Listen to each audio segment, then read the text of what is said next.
Il y a un mystère derrière le son. Dis-le à quelqu'un, il y a un mystère derrière le son. Pendant que j'étais en train de méditer, le Seigneur m'a fait comprendre ceci, papa, que le son n'est pas neutre. Le son n'est pas... Vous voyez la même mélodie qu'il est en train de jouer. Ouvre les églises des cieux. Si un profane prend la même mélodie, ce qui se passe pendant que lui joue cette mélodie et ce qui se passera pendant qu'un profane joue, c'est deux choses différentes. Pourquoi? Parce que derrière un son, il y a une énergie spirituelle. Comme au Congo, il y a musique. Comme au Congo, il y a Saoudi, il y a une énergie, il y a un esprit. Et c'est cet esprit qui transforme. C'est cet esprit qui change. C'est cet esprit qui libère. Derrière la musique que tu fais, il y a un esprit. Et l'esprit derrière la musique, c'est l'esprit de celui qui joue la musique. Qui me dit amen? La personne qui joue une musique, la personne qui libère un son, derrière son son, il y a un esprit. Voilà combien vous pouvez tous faire un même chant, mais ça a des impacts différents. Nous sommes venus faire appel à des choristes consacrés. Dans la parole de Dieu, quand on parle de musiciens, c'était aussi des personnes qui faisaient partie de la famille des Lévites. Quand on voit des musiciens, ce n'était pas juste des gens qui venaient à l'église entrer et sortir. Non, c'était des gens consacrés à la maison de Dieu. Des gens qui pouvaient s'élever, chanter et quelque chose s'est passé. Des gens qui pouvaient tenir des instruments et des dégâts s'est passé dans les corps de l'ennemi. Pourquoi? Parce que derrière un son, il y a une énergie. Le temps est venu où les chantres de Colosie ne vont pas seulement chanter, mais vont libérer une énergie derrière la musique. Le temps est venu où les gens viendront dans nos concerts chrétiens, mais ils sortiront délivrés. Pourquoi? Derrière les sons que vous libérez, il y a quelque chose qui se passe. Qui me dit amen? Ce soir, les sons libèrent quelque chose au nom de Jésus-Christ. La Bible dit, au commencement, Dieu dit. Dieu a fait quoi? Dieu a parlé, il a libéré un son. Dieu dit. Derrière les paroles de Dieu, il y avait une énergie. Derrière les paroles de Dieu, une puissance. Derrière les paroles de Dieu, il y avait une puissance capable de changer. Écoutez-moi, la matière première que Dieu utilise pour créer, pour transformer, c'est les sons. C'est dont Dieu veut se servir pour changer de vie. Qu'il est mungu a besoin de saouti. C'est comme ça dans le monde spirituel, ne joue pas avec le son. Non, le temps est venu où le Saint-Esprit saisira ta voix et tu ne chanteras plus comme tout le monde. Non, ton amen m'inquiète, ton amen ne m'encourage pas à prêcher. Je disais, Dieu va saisir une maman, Dieu va saisir une soeur, Dieu va saisir un instrumentiste. Pendant qu'il sera en train de jouer à la batterie, quelque chose sera libéré au nom de Jésus-Christ. Parce que derrière les instruments ici, il y a des codes. Qui me dit amen. Lui, pendant qu'il joue juste un son, mais spirituellement, derrière ces sons, il y a un langage. Donne-moi amen. La musique n'est pas seulement un art, elle est un pouvoir spirituel. La musique n'est pas seulement un art. Ça veut dire que vous sentez comment les choses sont beaux, n'est-ce pas? Vous sentez comment les sons sont raffinés, comment les choses sont bien. Mais la musique, c'est au-delà de ça.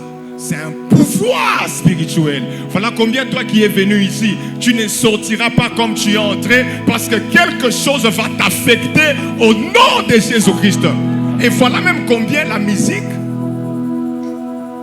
a une place importante dans la maison de Dieu, dans l'assemblée, dans l'église. On ne peut pas négliger la musique et le son dans la maison de Dieu. Donne-moi amen. Ézéchiel 28, le 13e verset, la Bible dit: tes tambourins et tes flûtes étaient à ton service, préparés pour le jour où tu fus créé. Ici, nous sommes en train de voir Lucifer la musique n'a pas commencé sous la terre. La musique a commencé depuis le ciel. Qui me dit Amen. Qui me dit Amen. Et après tout ce qui restera, c'est la musique. Parce que Dieu, au ciel, la Bible dit, les anges font quoi? Les anges l'adorent jour et nuit. S'il y a un ministère qui restera, c'est le ministère de la musique. Je vais ici rapidement donner juste 3 faits dans la Bible où la musique produit un impact. Et après on va s'arrêter et nous allons devoir couler avec le musicien. Et voilà combien, même quand tu écoutes la musique, tu dois l'écouter dans une atmosphère et une dimension de foi. Colossiens est en train de parler des cantiques spirituels. Il y a une spiritualité derrière la musique. Alléluia. C'est comme ça que dans chaque secte, autour de ma village, avant de faire ma cérémonie, on a des musiciens, la musique peut attirer ou repousser les esprits. Il y a des esprits qui seront repoussés ce soir au travers de la musique au nom de Jésus-Christ. Qui me dit Amen? Qui me dit Amen? Pendant que tu dis Amen, Dieu est en train de oindre nos instrumentistes au nom de Jésus-Christ. Frère, quand vous jouez à la batterie, ce n'est pas juste la batterie. Il y a un son, il y a des codes. Vous savez, montre attention et musique. N'est-ce pas? Quand quelqu'un a l'attention, tu vas bien maquiller la panne. Mais mon présence, il y a il maquille l'attention. Ah, où c'est ma main, Johnny? Mais dans mon présence, il y a mon pas où on va te dire que non, frère, fais l'effort à cause de ta situation de santé, évitez makelele. Mais il y a une makelele la panne, il y a un mystère, il y a l'esprit, oui. Je disais, il y a l'esprit de Dieu derrière ces sons. Pendant que tu écoutes ça, il y a des esprits qui sont en train d'être chassés. Il y a des choses qui se passent dans le nom de Jésus. Alléluia. Alléluia. La musique dans le combat. Je donne 3 faits rapidement, après on va s'arrêter. Dans 2 Chroniques, nous sommes en train de voir Israël qui va dans les combats. Qu'est-ce qu'on fait? On prend le musicien, on le met devant.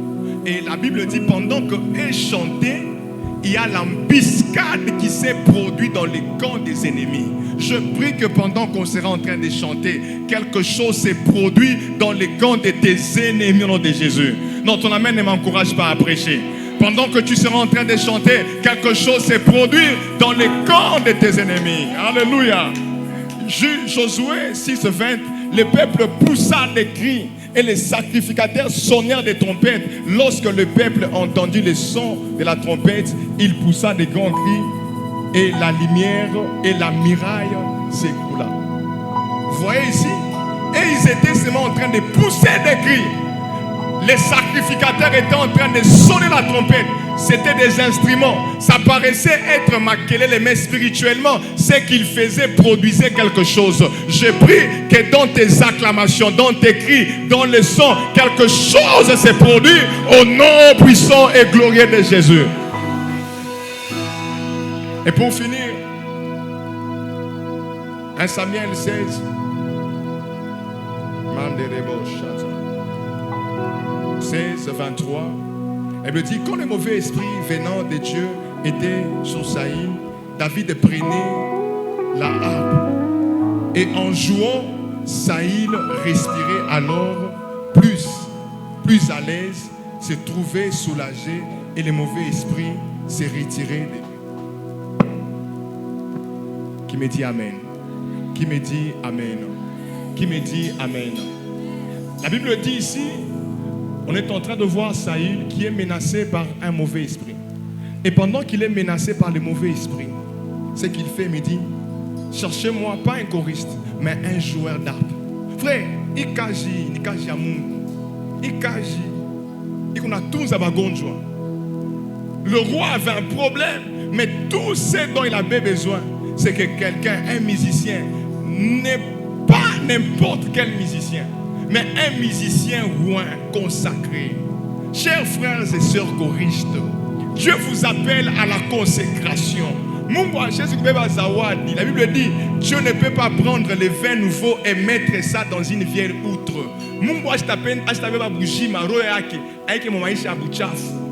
Voilà combien Dieu appelle les choristes à la sanctification. Dieu appelle les choristes à la sanctification. Dieu appelle les choristes à la sainteté. Dieu appelle les choristes à la séparation. C'est là que quand tu te sanctifies, quand tu te sépares du mal, Dieu prendra son esprit et mettra ça en toi. Et pendant que tu toucheras un instrument, l'instrument sera ouin. Pendant que tu toucheras le micro sera ouin. Pourquoi? Parce que l'onction affecte toutes choses qui entrent avec en contact. Je suis en train de voir un clavier ouin parce que le frère est ouin.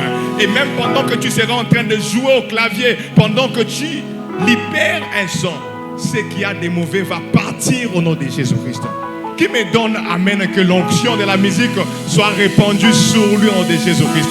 Voilà combien Paul et Silas, pendant qu'ils étaient en prison, la Bible dit qu'ils étaient en train de chanter, louer, prier.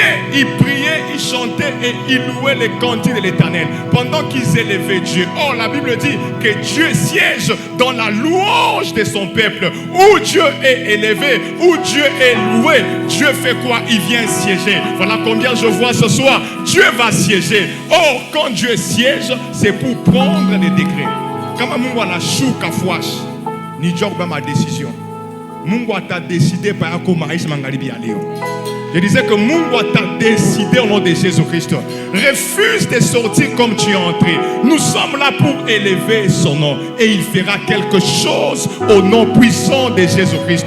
Voilà combien, pour le cas de Paul et Silas, pendant qu'ils chantaient, ils priaient, ils louaient Dieu. Quand Dieu est descendu, la Bible dit, les fondements de la prison étaient ébranlés. Je suis en train de voir la fondation de la maladie, les fondements sataniques dans ta vie, les racines être brisées au nom de Jésus. Pendant que tu me donnes amen, je vois les fondements de la maladie, les fondements des problèmes être brisés parce que Dieu va descendre. Et je t'atteste ce soir que tu quitteras ces lieux pas comme tu es entré. Est-ce que tu peux continuer à acclamer le Seigneur?